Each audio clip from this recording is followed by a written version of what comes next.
Le 15 avril 2025, j'ai pris la décision décisive mais nécessaire d'abandonner ma chaîne YouTube Jésus-Christ, le roi Messie, Yeshua, Melech HaMashiach, et de renoncer à tous les réseaux sociaux.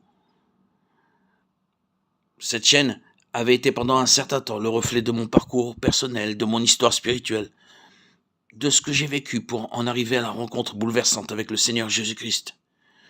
Et le point culminant qui en fut cette rencontre fut bien sûr mon baptême le 26 septembre 2019, où j'ai été immergé dans le lac de ma ville et sorti des eaux baptismales. Je fus comme régénéré, renouvelé. Cette nouvelle naissance a fait de moi un nouvel homme. Le vieil homme était mort. Pour revenir à cette chaîne historique, elle était centrée sur mon témoignage, sur mes luttes, mes révélations, mes expériences. D'ailleurs, je vous invite à la visiter. Elle est enrichie de nombreuses connaissances et savoirs qui m'ont permis d'avancer. À travers cette chaîne historique, j'ai partagé ma transformation, comment j'ai été conduit à la foi, à la lumière, à la vérité de l'Évangile. C'était une démarche sincère, intime, mais centrée beaucoup sur moi-même. Aujourd'hui, le temps est venu pour moi de passer à autre chose. 2 jours après avoir mis fin à cette chaîne, j'ai ressenti un appel. Était-ce ma conscience, mon imagination, ou bien l'Esprit Saint lui-même? Peu importe. L'origine exacte, ce que j'ai ressenti était profond, doux et ferme. Une invitation à ne pas me taire, à continuer de proclamer la parole de Dieu. Non plus à travers mon histoire, mon expérience, mais à travers celle de Jésus-Christ lui-même, non plus à travers mon regard seulement, mais en me mettant humblement au service de sa vie, de son œuvre, de sa vérité éternelle. C'est ainsi que 2 jours après avoir renoncé à cette chaîne historique, ma conscience m'interpelle, ou mon Esprit Saint, ou mon imagination, que sais-je, jusqu'à aujourd'hui, je ne sais pas encore. Mais ce qui est sûr, c'est que de toutes ces pensées qui sont survenues, est née la nouvelle chaîne Arnaud Joseph. Et cette chaîne n'est pas l'expression d'un désir de visibilité ou d'un besoin de rester présent sur les réseaux sociaux. Elle est plutôt le fruit d'un appel, d'une mission intérieure. Une mission qui me pousse à faire place à Jésus, à son histoire, à travers les siècles, à sa vie telle que racontée, expliquée, approfondie par les grands commentateurs bibliques, par les exégètes, par les saints, les docteurs de l'Église et les chercheurs passionnés par la vérité du Christ. Cette chaîne n'est plus centrée sur moi-même, mais centrée vers l'essentiel, le Christ. Elle n'est plus centrée sur mes propres témoignages, sur le miracle que j'ai vécu par mon baptême, mais elle est centrée sur la vérité qui est apportée à travers les siècles, au travers de ce personnage historique, biblique, à la fois notre Seigneur et notre Sauveur pour tout croyant, qui a transformé le monde, transformé l'humanité entière. Vous le convenez maintenant, après toutes ces explications, que cette nouvelle chaîne est bien différente. Elle ne parle plus de moi, mais du Christ essentiellement, uniquement du Christ. Alléluia. Gloire à Dieu au plus haut des cieux et paix sur la terre pour les hommes qu'il aime. Je prie pour qu'elle touche les cœurs, qu'elle élève les âmes, qu'elle rende hommage à celui qui est, qui était et qui vient. Merci à vous, anciens et nouveaux abonnés, pour votre fidélité, votre ouverture et votre marche à mes côtés dans cette nouvelle étape.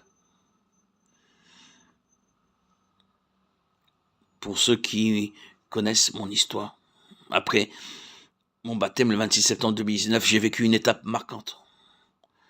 J'ai rencontré une église qui m'a accueilli avec un amour profond, sincère, qui m'a comblé d'un bonheur émotionnel et sentimental que je n'avais pas jamais, non, jamais connu auparavant. Cet amour fraternel m'a transformé, édifié, vivifié, consolidé mon attachement au Christ. Cette église m'a apporté beaucoup de joie. Cela a duré 4 ans, de l'année 2020 à 2024, où plus tard le Seigneur m'a permis de rencontrer une autre église, différente, mais tout aussi précieuse, qui m'a ouvert à une richesse insoupçonnée, celle des grands auteurs et commentateurs bibliques. Leurs écrits m'ont inspiré et donné une nouvelle vision de ce que Christ attend véritablement de moi en tant qu'homme, disciple et témoin de sa royauté divine. Grâce à cette communauté, j'ai entrevu de nouveaux horizons, de nouvelles options spirituelles, une manière plus profonde de comprendre et de vivre la sainte doctrine de l'Évangile. Cette vision personnelle, façonnée par la grâce et l'étude, je désire désormais la partager à travers cette nouvelle chaîne, Arnaud Joseph, qui porte mon nom d'ailleurs, afin qu'elle serve à glorifier le Christ et lui seul. Cette vision profonde et équilibrée de la doctrine du Christ, telle que je l'ai reçue par cette nouvelle Église, s'adresse à l'humanité entière. Et c'est cette vision que je souhaite désormais partager ici, dans cette chaîne Arnaud Joseph. Bienvenue sur cette nouvelle chaîne dédiée au Christ et uniquement au Christ. Aujourd'hui, je veux continuer à poursuivre le chemin qui a été tracé pour moi. Je veux, comme tout témoin de Christ, simplement glorifier le Christ, le louer et témoigner, comme tout témoin de Christ se doit de le faire. Abonne-toi pour découvrir sa vérité. Gloire à Dieu au plus haut des cieux et paix sur la terre aux hommes qu'il aime. À toi, Seigneur, tout honneur et toute gloire pour les siècles des siècles. Alléluia. Amen.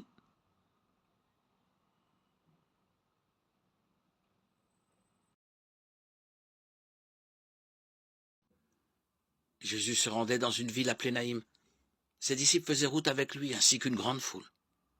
Il arriva près de la porte de la ville au moment où l'on transportait un mort pour l'enterrer. C'était un fils unique, et sa mère était veuve. Une foule considérable accompagnait cette femme. En la voyant, le Seigneur fut saisi de pitié pour elle, et lui dit, « Ne pleure pas. » Il s'avança et toucha la civière. Les porteurs s'arrêtèrent, et Jésus dit, « Jeune homme, je te l'ordonne, lève-toi. » Alors le mort se redressa, s'assit et se mit à parler. Et Jésus le rendit à sa mère. La crainte s'empara de tous, et ils rendaient gloire à Dieu. Un grand prophète s'est levé parmi nous, et Dieu a visité son peuple. Et cette parole se répandit dans toute la Judée, dans les pays voisins. Luc 7, 11-17. Pourquoi Jésus a-t-il lavé les pieds de Pierre la veille de la fête de Pâques? En lavant ses pieds, Jésus a dit, « Tu ne sais pas à présent, par la suite tu comprendras. » Simon-Pierre était le meilleur des disciples de Jésus. Il croyait que Jésus était le Fils de Dieu et avait attesté que Jésus était le Christ. Et si Jésus a lavé ses pieds, c'est qu'il devait avoir une bonne raison de le faire. Quand Pierre confessait sa foi en le fait que Jésus était le Christ, cela signifiait qu'il croyait effectivement que Jésus était le Sauveur, qu'elle allait le sauver de tous ses péchés. Pourquoi a-t-il lavé les pieds de Pierre? Jésus savait que Pierre allait le renier 3 fois et qu'il commettrait beaucoup de péchés dans le futur. Si, après la montée au ciel de Jésus, Pierre avait eu encore quelques péchés dans son cœur, il n'aurait pas pu être uni à Jésus. Mais Jésus connaissait toutes les faiblesses de ses disciples et ne voulait pas que leurs péchés soient entre eux et lui. Il devait donc leur apprendre que toute leur iniquité avait été lavée. C'est la raison pour laquelle il a lavé les pieds de ses disciples. Jésus, avant qu'il meure, ne les laisse assurer qu'il comprenait l'évangile de son baptême ainsi que la rémission accomplie des péchés de leur vie. Jean 13 parle du salut parfait que Jésus devait accomplir pour ses disciples. En lavant leurs pieds, Jésus leur parlait de la sagesse de l'évangile, de son baptême, par lequel tous les gens peuvent être lavés de toutes leurs offenses. Dans le futur, ne soyez pas trompés par le diable. J'ai enlevé tous vos péchés par mon baptême au Jourdain et pour cela j'ai dû recevoir le jugement sur la croix. Ensuite je suis ressuscité, j'ai accompli pour vous tout le salut de la nouvelle naissance, pour que vous sachiez que j'ai déjà lavé vos péchés quotidiens pour vous faire connaître l'évangile original de la rémission des péchés. J'ai lavé vos pieds avant d'être crucifié, c'est le secret de l'évangile de la nouvelle naissance. Vous devez donc y croire. Vous devez tous comprendre la raison par laquelle Jésus a lavé les pieds des disciples et savoir pourquoi il a dit « Tu ne le sais pas à présent, par la suite tu comprendras ». C'est seulement après cela que nous pouvons croire en l'évangile de la nouvelle naissance et naître de nouveau nous-mêmes. Portons nos regards sur les monuments de la bonté divine, qui nous rappellent tout ce que le Seigneur a fait pour nous, consoler et nous sauver de la main du destructeur. Gardons le souvenir précis de toutes les compassions de Dieu à notre égard, des larmes qu'il a essuyées, des douceurs qu'il a adoucies, des angoisses qu'il a fait disparaître, des sujets de crainte qui, sur son ordre, se sont évanouis, des besoins auxquels il a pourvus et des bénédictions qu'il a répandues sur nos têtes. Nous nous préparerons ainsi à surmonter les épreuves que nous aurons encore à affronter pendant le reste de notre pèlerinage sur terre.